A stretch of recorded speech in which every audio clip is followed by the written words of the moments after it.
Hi guys, welcome back to car garage. Car ഗാരേജിൽ വന്നിരിക്കുന്നത് 2008 ഇന്നോവയുടെ വിശേഷങ്ങളായിട്ടാണ്. 2008 red colour ഇന്നോവയായിരുന്നു. അതേപോലെ full type 4 convert ചെയ്തു. അതേപോലെ തന്നെ ഇന്റീരിയർ പെയിൻറ്റിങ് ചെയ്തു. അതേപോലെ തന്നെ സീറ്റ് വർക്കൊക്കെ ചെയ്ത് ഫുള്ളായിട്ട് റീസ്റ്റോർ ചെയ്ത് കംപ്ലീറ്റ് ചെയ്തിട്ടുണ്ട്. അപ്പോൾ നമുക്ക് വീഡിയോയിലേക്ക് പോകാം.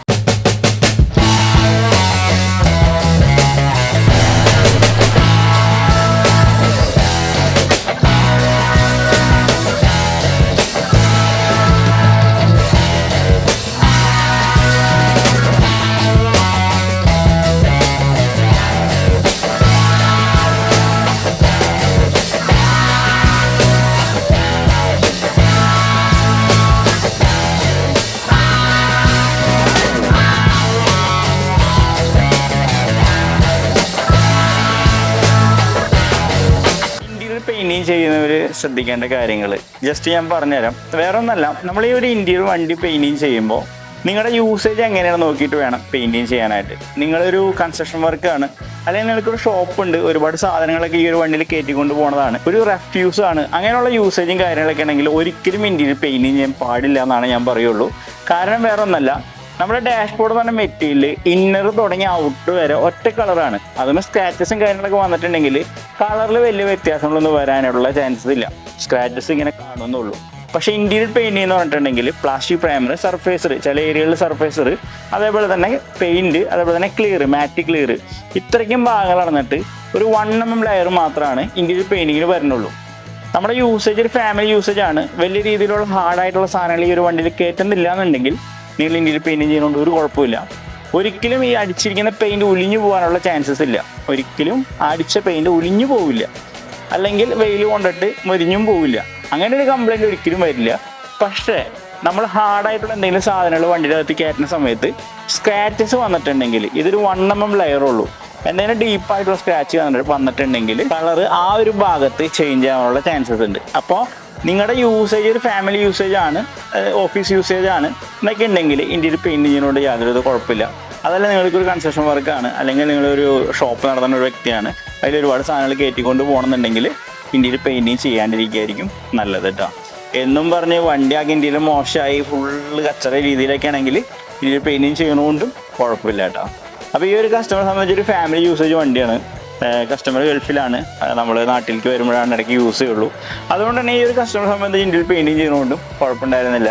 അങ്ങനെ ഫുള്ളും ഡീപ് ബ്രൗൺ ആൻഡ് ബ്ലാക്ക് കോമ്പിനേഷനിലാണ് ഈ ഒരു വണ്ടിയിൽ ഇന്ത്യയിൽ പെയിൻറ്റിങ് ചെയ്തിരിക്കുന്നതും ഈ വണ്ടിയുടെ സീറ്റ് വർക്കും ചെയ്തിരിക്കുന്നത് കേട്ടോ.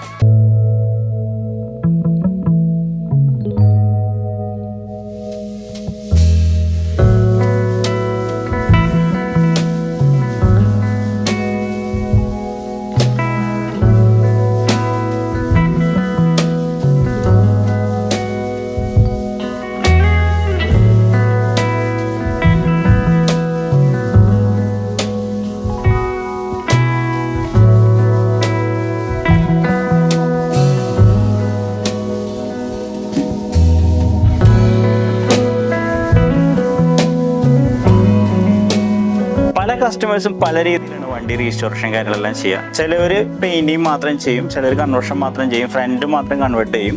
പക്ഷേ ഈ കസ്റ്റമർ അങ്ങനെയല്ല. ഈ കസ്റ്റമർ ഫുള്ളായിട്ട് തന്നെ വണ്ടി റീസ്റ്റോറേഷൻ ചെയ്തിട്ടുണ്ട്. ഒരു റെഡ് കളർ വണ്ടിയിൽ നിന്ന് ഇന്നോവയ്ക്ക് പറഞ്ഞ 1G3 കളറിലേക്ക് ഈ വണ്ടി ഫുള്ളായിട്ട് തന്നെ പെയിൻറ്റിങ് ചെയ്തു. അതേപോലെ തന്നെ front projector, back LED taillight, ഫുള്ളായിട്ടുള്ള കൺവേർഷൻ കാര്യങ്ങളെല്ലാം ചെയ്തു. ടൈപ്പ് 4 2014 മോഡലിലേക്ക് ഈ ഒരു വണ്ടീനെ കൺവേർട്ട് ചെയ്തു. അതേപോലെ ഇന്റീരിയർ സൈഡ് നോക്കുകയാണെങ്കിൽ ഇന്റീരിയർ ഫുള്ളായിട്ട് തന്നെ പെയിൻറ്റിങ് ചെയ്തു. സീറ്റ് വർക്ക് കസ്റ്റമർക്ക് യോജിച്ച രീതിയിൽ, കസ്റ്റമർക്ക് കംഫർട്ടബിൾ ആയിട്ട് യാത്ര ചെയ്യാവുന്ന രീതിയിൽ വിൻസ്, തൈ സപ്പോർട്ടൊക്കെ വരുന്ന രീതിയിലുള്ള സീറ്റ് വർക്ക് കാര്യങ്ങളെല്ലാം ചെയ്തു. അത് ഡീപ് ബ്രൗൺ ആൻഡ് ബ്ലാക്ക് കോമ്പിനേഷനിൽ ഫുള്ളായിട്ട് സീറ്റ് വർക്ക് ചെയ്തു. അതേപോലെ തന്നെ ഇന്റീരിയർ സൈഡ് ഫുള്ളും കസ്റ്റമർക്ക്, അതായത് നമ്മളെ ഈ ഒരു BJ കളർ, ഐവറി കളറൊക്കെ കണ്ടും അടുത്ത് മാറ്റ് ബ്ലാക്ക് ആൻഡ് ഡീപ് ബ്രൗൺ ആ ഒരു കോമ്പിനേഷനിൽ ഫുള്ളായിട്ട് ഇന്റീരിയർ പെയിൻറ്റിങ് കാര്യങ്ങളെല്ലാം ചെയ്തു കിട്ടാം. അങ്ങനെ ഫുള്ളായിട്ട് റീസ്റ്റോർ ചെയ്ത ഒരു വണ്ടിയാണ് ഈ ഒരു വണ്ടി എന്ന് പറയുന്നത്. അപ്പം അത് കൺവേർഷൻ ചെയ്യുന്നത് വേറെ ഒന്നല്ല, അത് ബഡ്ജറ്റിൽ നോക്കിയിട്ടാണ്. നമ്മളിപ്പോൾ ഇന്റീരിയർ പെയിൻറ്റിങ് ചെയ്യുമ്പോൾ തന്നെ നമുക്ക് 25 രൂപ ഇന്റീരിയർ പെയിൻറ്റിന് വേണ്ടി മാത്രം വരും. അപ്പോൾ അങ്ങനെ നമ്മുടെ ബഡ്ജറ്റ് നോക്കുമ്പോൾ ടൈപ്പ് 4 കൺവേർഷൻ മാത്രം ചെയ്യുന്ന കസ്റ്റമേഴ്സ് ഉണ്ട്, പിന്നെ നോക്കിയിട്ട് കാര്യമില്ല. പക്ഷേ ഈ ഒരു കസ്റ്റമർക്ക് ഇനിയിപ്പോൾ ഈ വണ്ടിയുമ്പോൾ വേറൊരു പൈസ ഇറക്കേണ്ടതായിട്ടുള്ള എല്ലാ വർക്കുകളും നമ്മുടെ ഈ ഗാരേജിൽ തന്നെ കംപ്ലീറ്റ് ചെയ്തിട്ടുണ്ട് കേട്ടോ. അപ്പോൾ ഇതേപോലുള്ള വർക്കുകൾ ചെയ്യാനായിട്ട് നിങ്ങൾക്ക് താല്പര്യം ഉണ്ടെങ്കിൽ നമ്മളെ കോൺടാക്ട് ചെയ്യുക, ഈ ഒരു നമ്പറിൽ കോൺടാക്ട് ചെയ്യാം. കോൺടാക്ട് ചെയ്യുന്ന സമയത്ത് 9:30 to 5:30 നിങ്ങൾക്ക് കോൾ ചെയ്താലും ഒക്കെ കിട്ടുകയും ചെയ്യും. പക്ഷേ 5:30 കഴിഞ്ഞിട്ടുള്ള സമയങ്ങളിലാണെങ്കിൽ നിങ്ങൾ വാട്സപ്പിൽ കോൺടാക്ട് ചെയ്യുക. എന്തായാലും അതിന് റിപ്ലൈയും കാര്യങ്ങളൊക്കെ തരണതാണ് കേട്ടോ. അപ്പോൾ ഇതിൻ്റെ റേറ്റിംഗ് കാര്യങ്ങളൊക്കെ അറിയാൻ നിങ്ങൾക്ക് ആഗ്രഹം ഉണ്ടാവും. അപ്പോൾ നിങ്ങൾ ജസ്റ്റ് വാട്സപ്പിൽ കോൺടാക്ട് ചെയ്തിട്ടുണ്ടെങ്കിൽ ഇതിന് എത്രയായി എന്നുള്ള ഡീറ്റെയിൽ, ഇപ്പോൾ നിങ്ങൾ വണ്ടിക്ക് എന്തൊക്കെ ചെയ്യണമെന്നൊക്കെ ഒന്ന് ടൈപ്പ് ചെയ്ത് വിട്ടിട്ടുണ്ടെങ്കിൽ അതിൻ്റെ എമൗണ്ടും കാര്യങ്ങളൊക്കെ ഞങ്ങൾ അയച്ചു തരാം. കറക്റ്റ് ഫിഗർ ആയിരിക്കില്ല, കാരണം ഇത് വണ്ടിക്ക് ചില വണ്ടികൾക്ക് പാച്ച് വർക്ക് ഉണ്ടാവും, ചില വണ്ടിയുടെ പെയിൻറ്റ് സ്ട്രിപ്പ് ചെയ്യേണ്ടതായിട്ടുണ്ടാവും. അപ്പോൾ അങ്ങനെ ചെറിയ രീതിയിലൊക്കെ എമൗണ്ടിൽ വ്യത്യാസങ്ങളും വരാം. എന്നാലും കറക്റ്റ് എമൗണ്ടും കാര്യങ്ങളൊക്കെ നിങ്ങളുടെ വണ്ടിക്ക് എത്ര ആണെന്നുള്ള ഡീറ്റെയിലൊക്കെ മാക്സിമം അയച്ചു തരാം. അപ്പോൾ അതേപോലെ തന്നെ നമ്മുടെ ഇൻസ്റ്റാഗ്രാം ഫോളോ ചെയ്തുള്ളവരുണ്ടെങ്കിൽ ഇൻസ്റ്റാഗ്രാം ഫോളോ ചെയ്തോ. അതേപോലെ ഇന്റീരിയർ ഒരു പാക്കേജ് ഉണ്ടാക്കാൻ വേണ്ടിയിട്ട് ഒരുപാട് ആൾക്കാർ മെസ്സേജ് ചെയ്തിട്ടുണ്ട്. അതായത് സീറ്റ് വർക്ക് പെയിന്റിംഗ് ഒക്കെ ആയിട്ട് ഒരു പാക്കേജ് ആയിട്ട് ഉണ്ടാക്കി. നമ്മളിപ്പോൾ ഇന്നോവ ടൈപ്പ് കൺവേർഷൻ ചെയ്യുമ്പോൾ 1,30,000 രൂപയുടെ പാക്കേജ്, അതുപോലെ 1,05,000 രൂപയുടെ പാക്കേജ് ഒക്കെ ഉണ്ടാക്കിയിട്ടുണ്ട്. അപ്പോൾ ഇന്റീരിയർ ആയിട്ടൊരു പാക്കേജ് ഉണ്ടാക്കാൻ പറഞ്ഞിട്ട് ഒരുപാട് മെസ്സേജ് ചെയ്യാറുണ്ട്. ഞാൻ നോക്കട്ടെ, അപ്പോൾ അതിനുള്ള വീഡിയോസൊക്കെ വരുന്നതാണ്. ഇനിയിപ്പോൾ ഡെയിലി മിക്ക ദിവസങ്ങളിൽ വീഡിയോസൊക്കെ വരുന്നതാണ്. അപ്പോൾ സബ്സ്ക്രൈബ് ഒക്കെ ചെയ്തിട്ടുണ്ടെങ്കിൽ സബ്സ്ക്രൈബ് ചെയ്യുക, സപ്പോർട്ട് ചെയ്യുക. തുടർന്ന് നല്ല വീഡിയോസും കാര്യങ്ങളൊക്കെ ആയിട്ട് ഇനിയും വരുന്നതാണ്. അപ്പോൾ എല്ലാവർക്കും